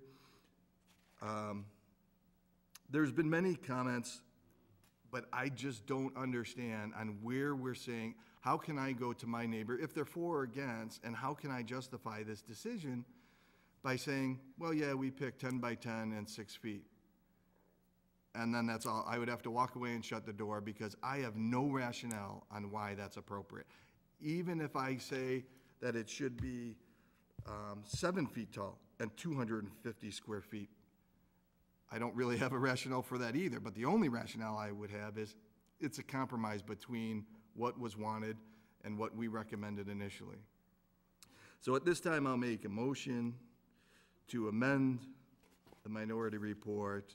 Alderman Bram? Yes. Stop you right there. I'm trying to figure out if a motion to amend a substitution is allowed, because a substitution is not an amendment, it's a substitution. You can amend a motion to amend. I'm trying to figure out if you can amend a motion to substitute, because you're not actually, there's nothing to amend right now. You understand? Good point. I agree with you. Okay. You want to withdraw it then and not make me go through every book I have up here? Yeah, because you are correct, at least in All right. my perception. And I was going to make that clarified point because some of the folks up here say, therefore I support the minority report. Technically, what's before us is a motion to substitute. Substitute. Which is appropriate. If the motion to substitute passes, then we can make all the amendments we want. Well, within reason. But, okay, so you're good with that. So I am. You're okay.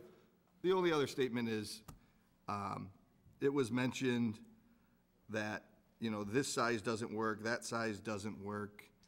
I don't think, at least from my memory and my recollection of what was stated, that it was never said it doesn't work. And if you say, so choose to say expert testimony, I don't think they said it doesn't work. They said it doesn't work for a particular family size. That's what I remember. I don't remember it saying that it won't work at all. And I see Nicole Virgil shaking her head no, so I may be wrong from my memory. But that's what I remember. So I will stop there, Mr. Mayor, because my intent is negated at this point. Okay. Any additional comments? Alderman Brennan. Thank you, Mr. Mayor. So, in parallel to the committee's work back in May, I spent significant time self-educating myself on the topic. I think it's very interesting. I grew up in a rural area in Kindleville, Indiana.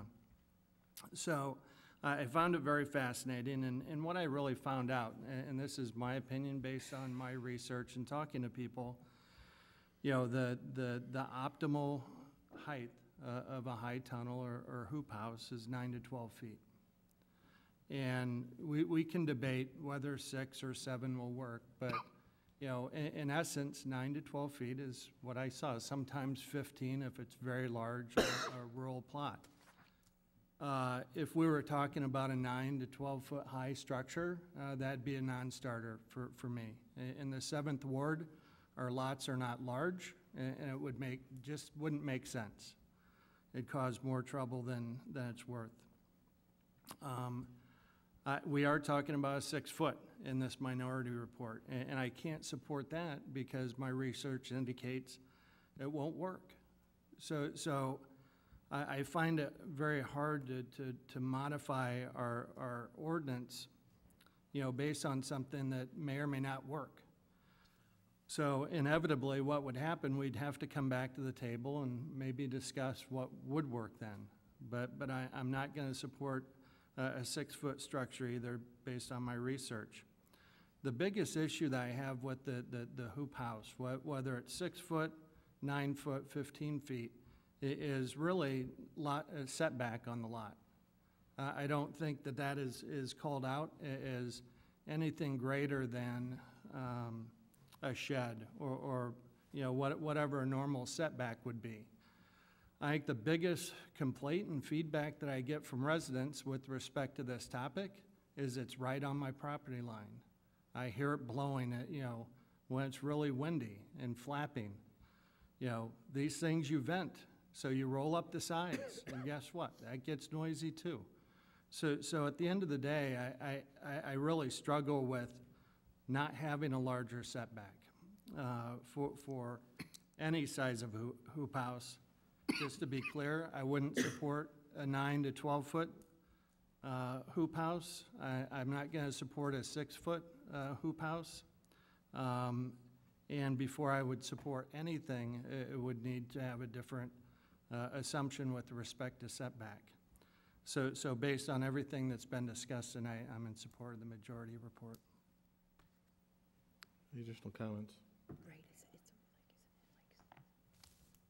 Seeing none, I'm going to ask Clerk Cyprian to call the vote on the motion to substitute. So just to be clear, this is a motion to substitute. This would in effect remove the majority report off the agenda and replace it with the minority report, and that's all it would do. Then there would be additional, that would be before us, and then there would be a vote on that if it happens. If this motion fails, then the majority report is before us. Is everyone clear on that? Okay, Clerk Cyprian. Mulliner? No. Brennan? No.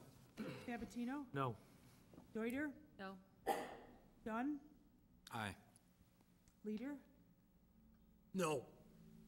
Palumski? Aye. Graham? Aye. Toludo? Aye. York? Aye. Levin? Aye. Park? Aye.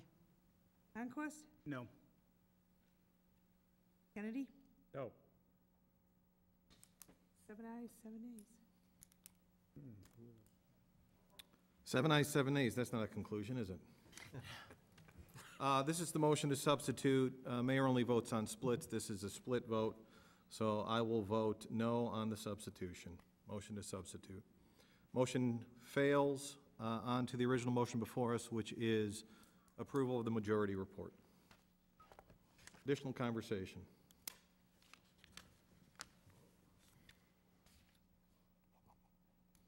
Clerk Cyprian, I ask you to, I'm sorry, Alderman Deuter.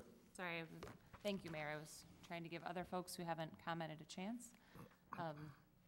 Seeing that there are no other comments right now, as I said earlier, I think low tunnels are the best way forward at this time for Elmhurst. But there are a couple of statements in the majority report that I would like to change. I think that neither of these changes the substance of the report, but I think it changes some of the supporting messages around the report. I don't believe that greenhouses and hoop houses are interchangeable, and I have seen demonstrated success with smaller hoop houses. So to revise the report to reflect these 2 points, I would like to make a motion to amend the report in the following way. And this language was passed out before the meeting started. It should be at everyone's seat. Mayor, if you're ready, I'll read it if you'd like me to. Alderman Deuter, before you read it, and I think you provided a copy to everyone, Yes, did you identify where in this report you're changing it? I will, Okay. but not yet. You ready? Ready. Okay.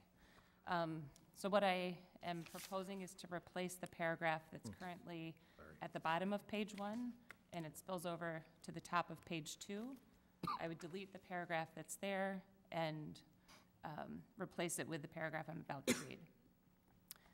It was noted that the height and size recommended by the Zoning and Planning Commission are reported by many hoop house proponents to be too small. The committee did not feel the need to increase the height and area and agreed that there should not be text changes to the zoning ordinance to accommodate a hoop house. However, the committee agreed that there should be provisions in the zoning ordinance to allow cold frame structures and low tunnels. The committee agreed that there should be some changes to the text as proposed for low tunnels and cold frame structures, and came to a consensus to recommend those changes in a separate report. Okay, so we have a motion to replace the last paragraph that starts as "it was noted" and bleeds over on the second page and finishes up in a separate report. We have a motion to replace that paragraph in its entirety with the paragraph that has been provided before us that Alderman Deuter just read. We have a motion. Do we have a second? Alderman Honquest. Motion and a second to amend the majority report with paragraph previously noted. Any additional comments? Question. Of order? Point of order. I've seen where we've amended reports to substantively change them, but is it appropriate to amend the reasoning of the committee that is set forth in the report? And that's what this is doing. And I don't know that it's appropriate for the council to tell the committee the reasoning upon which they are making a recommendation. I understand your question perfectly. I don't know the answer.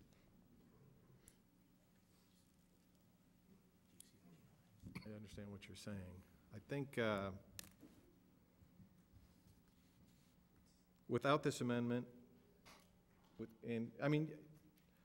it's a gray area, but without this amendment, some people might vote no or might vote yes. Dark gray or light gray? It's about as gray as it gets. I believe it's appropriate. As chairman in this meeting, as we sit here right now, I believe it's appropriate. I will promise to look at it further. I don't think it hinders our current conversation. It's noted what you have said, but I think it's appropriate, and I'm getting the nod from the attorney that he believes it is as well. So point of order answered. Comments, Alderman Levin. Actually, I would like Alderman Deuter to explain her reasoning, to articulate it for those particularly who don't have copies. The appropriate statement is, Mr. Chairman, I'd love to hear more from the mover. Mr. Chairman, I would. There you go. Movant, not the mover, the shaker and the mover, but yes. Alderman Deuter, care to clarify or add any texture to your motion to amend? Yes, I can do that. Let me open the report as it is written. There were two statements contained in the majority report that I personally don't agree with. So for that reason, if the report stands as written, I probably would vote against it. So the recommended change would be to adjust those statements. And I'm just moving the report down here. Right now, one statement says that the Zoning and Planning Commission, let's see, it was noted that changes to the height and size that were recommended may not be effective for a hoop house to function. I believe the Zoning and Planning Commission's recommendations could have some function. So I'm suggesting that we change that to say that many hoop house proponents report it to be too small, because I think that more accurately reflects what we've heard tonight and input that was provided previously. The second piece that I'm suggesting would change is the statement that says currently that the property owner has the option to construct a permanent greenhouse if they wish to have a larger structure. And, you know, I think as I read this, it suggests that those two structures are interchangeable, and I don't believe that they are. So it takes out kind of the suggestion that you might want a hoop house, but you could do a greenhouse instead. So for those reasons, I object to the wording of this and probably would not support it if it doesn't change. May I make my comment now, Mr. Chairman? Absolutely. Yes. All right, I do agree. Chair recognizes Alderman Levin. Thank you, Mr. You have Mayor. the floor. I agree with Alderman Deuter's reasoning, and I think it's appropriate to state that she would support the report, the conclusion, based on those reasons, but I still question whether it's appropriate to, I acknowledge and agree with the reasoning. I'm not sure it's appropriate still to amend the report to change what the committee said.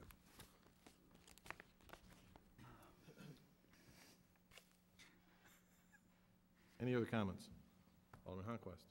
Mr. Mayor, I had discussions with several aldermen, and how the report is written is correct to Alderman Levin's comments. In discussion, what was meant by the report is that, at the time that we discussed it, is that there are other options for the growing season that are currently in our code. Those were to my comments at committee meeting, like hoop house, or like greenhouses, and the items that I stated here. So there was clarity with Alderman Deuter that is it really that a hoop house that a greenhouse replaces a hoop house, technically? And the answer is no, that was not my meaning. My meaning was that if you want to extend the growing season, under our code now, you can leverage a greenhouse. And under what we're proposing, you can leverage low tunnels and cold frames. So after that discussion, although I did share my concern about changing the report, I didn't object to the language that she recommended, because at the end, that is in effect, she's technically correct, and I did not purposely state, and I'm just speaking for myself, that that I'm replacing a hoop house with a greenhouse. So it's a bit technical in the language that I used at the time, but as we're discussing tonight, there's a lot of technicalities to different structures, and in the end, I was supporting current code. Thank you, Mr. Mayor. Alderman Braham. Thank you, Mr. Mayor. I agree with Alderman Levin. I think when we're voting on the recommendation thereof. And, you know, I applaud Alderman Honquest for having the conversation with Alderman Toledo before the meeting and agreeing with the verbiage change, or wordsmithing, if you would. At the end of the day, Alderman Deuter, you said Toledo. I only point that out because it would be a violation of the Open Meetings Act if those committee members discuss something such as this. I guess it's getting late. Sorry, thank you for the correction. Alderman Deuter. There you go. The end of the conversation is this: if we approve this or not, the majority report is to do nothing. So this conversation doesn't mean anything, because at the end of the day, you vote yes or no about the majority report, it's to do nothing, and we will end there. Any other comments? I'm going to further clarify the chairman's ruling, just to make it even murkier.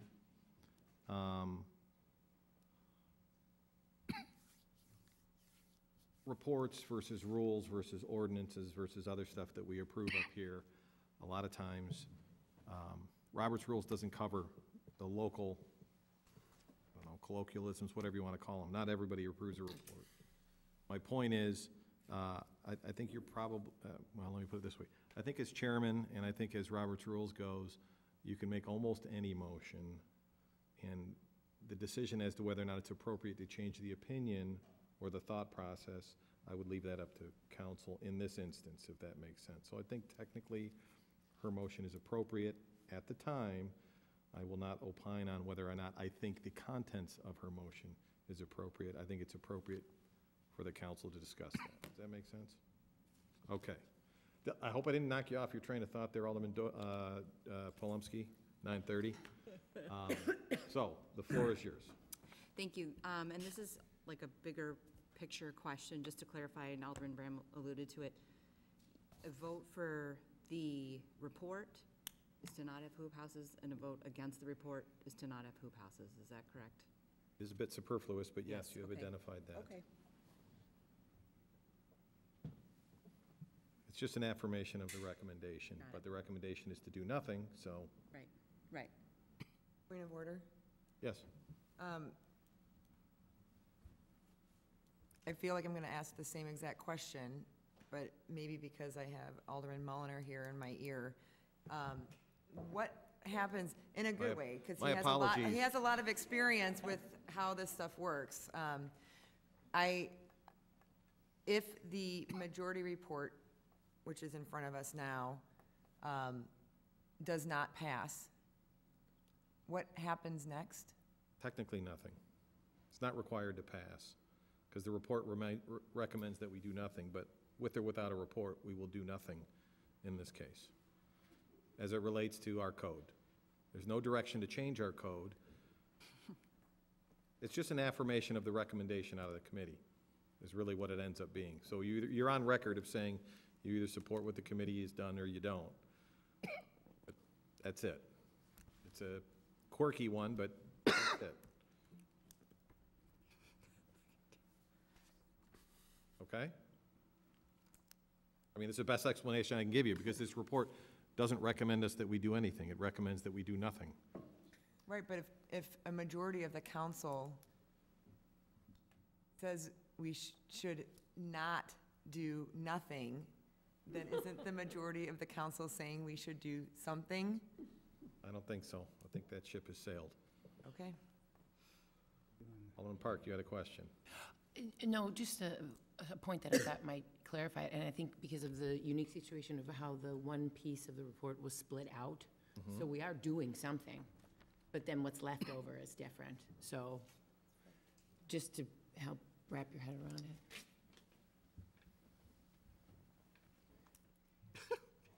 Any other comments as it relates to the majority report before us? The amendment. The amendment. We're still in the amendment. Oh, I apologize. Alderman Deuter made a motion to amend, and she read it into the record. Any additional comments as it relates to the motion to amend, replacing the last paragraph on the first page that bleeds over on the second page to the paragraph that was provided to us and read? Any additional comments on motion to amend? Clerk Cyprian, please call the vote on motion to amend. Mulliner? Aye. Brennan? Aye. Sabatino? Aye. Deuter? Aye. Dunn? Aye. Leader? Aye. Polumsky? Aye. Graham? Saludo? No. York? Aye. Levin? No. Park? Aye. Honquest? Aye. Kennedy? Aye. 11 ayes, 3 nays. 11 ayes, 3 nays, motion carries. The majority report is amended as stated with that new paragraph stuck in the bottom. Now, before us, the motion to approve the majority report as amended. Any additional comments? Seeing none, I will ask Clerk Cyprian to call the vote on the majority report, to approve the majority report as amended. Mulliner? Aye. Brennan? Aye. Sabatino? Aye. Deuter? Aye. Dunn? No. Leader? Aye. Polumsky? No. Graham? No. Saludo? No. York? No. Levin? No. Park? This is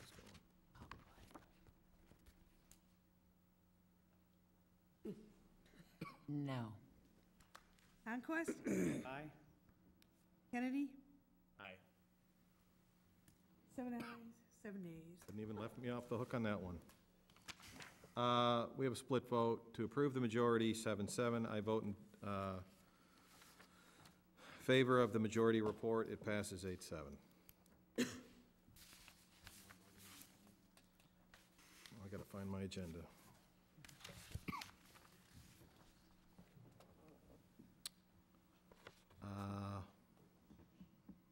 Reports and recommendations.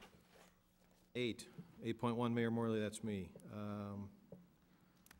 Two reports, or one report, one recommendation. I just want to, I had an opportunity to meet with some of the members of the Public Works Department who did an outstanding job over the past 2 weeks based on the weather that we faced. And I want to extend my thanks not only to the Public Works Department, but also to staff in general. I fielded more than a few questions during the middle of last week if the city was going to be open. And I found the question a little interesting, but make no mistake, the city doesn't close. And staff was here, and Public Works was here, and everybody did their job, and I truly appreciate it. I know it couldn't have been easy, while the majority of us were at home. Issue number 2, item number 2, we hold a, Youth Commission holds a job fair in the spring, and it's not until the end of March, but this month is the month that they close applications. So if you're interested, it's free. If you're interested and you are a local business or charity and you're looking for workers or volunteers, I can tell you this, I think the majority of the kids who go here actually are looking for jobs and get jobs. So I would encourage any business or volunteer organization that is looking for young folks to help them out over the summer, please go on our website. You can look on our website. Also, the application is actually on the library website. That's it for me. City Manager Grabowski. Thank you, Mayor. On behalf of staff, thank you for that, and we appreciate it. We were very busy last week, as everybody knows, not just in Public Works, but police and fire as well. We had some unfortunate circumstances at the police station. We had a broken pipe, which proved to be difficult with water coming down. And then over the weekend, we had a broken pipe here at City Hall in the storage area, so we have some work to do to get all those files back in shape. It was in an area that is east of the building, and that happened on Sunday, so we'll work towards that.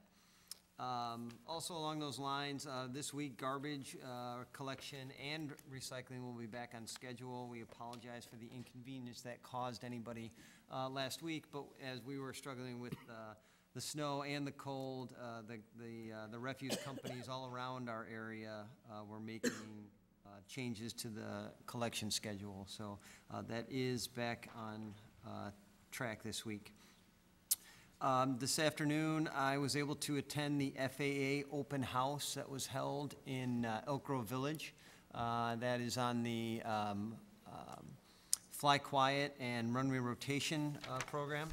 There's an additional meeting Tuesday. There's 3 additional meetings. Tuesday is in Niles, Wednesday is in River Grove, and Thursday is in Elmhurst. To say that they have enough staff there would be understating it. They have enough staff through the FAA and consultants to walk, I think, everyone by their hand through the process that they went through. It was very helpful to do that, and I would encourage everybody to go and learn about that. And the public comment period is open until February 27th, so you can submit those to the FAA via email, mail, or fax still.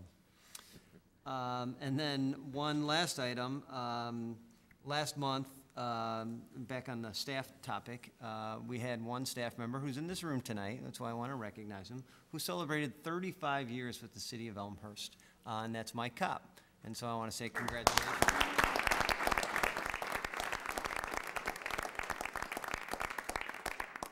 And thank you. That it? That's it. Any other reports from the dais? Alderman Dunn. Thanks, Mr. Mayor. I just want to follow up. The city manager mentioned the FAA workshops that are going on this week. What they're talking about is the draft interim fly quiet reevaluation report that just came out. And I just want to make a few highlight points from that.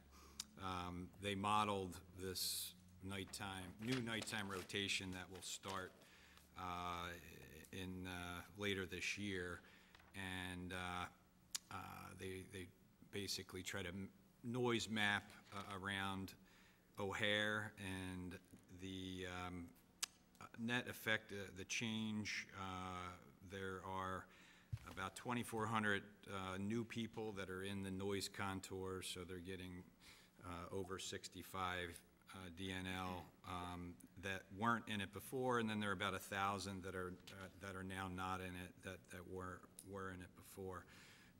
How does that affect Elmhurst? There's one runway that points at us, and the contour comes down towards Elmhurst. This new nighttime rotation extends it a little bit, maybe about a half a block, based on my visual on it. So it doesn't quite get to Elmhurst. It gets pretty close to the corner of County Line and Grand. Pretty close to the edge of Elmhurst, but we're still out of that according to the reevaluation. But I would encourage you to go go attend one of those to find out a little bit more about it. Thanks. Any other reports? Seeing none, we're going to go on to agenda item 9. My hand. Did I miss? Yeah. Oh, I'm sorry. Alderman Bram, you have a report. Yeah, I just want to give the actual locations for the interim fly quiet. City Manager Grabowski mentioned the locations, but the towns, but not the locations. So just really quick, they're all from 2 o'clock to 8 o'clock p.m. Tomorrow is White Eagle Banquets in Niles. Wednesday is Hanging Gardens Banquet Rooms in River Grove. And then obviously Thursday is the one in Elmhurst at the Diplomat. All, once again, 2 to 8, and they have a court reporter if you want to give verbal comments. Okay. On to agenda item 9, and agenda item 9 also had some incorrect or missing information attached to it on board docs. So I'm pulling that off the agenda. I did check with our finance department. This does not impact our ability to finalize this aggregation and enjoy the benefits of it, but we will not be voting on it tonight. Agenda item 10, other business. Any other business? Shall entertain a motion to adjourn. Motion by Alderman Kennedy, second by Alderman Levin. All in favor say aye. Aye. Opposed? We're adjourned. Thank you, everybody.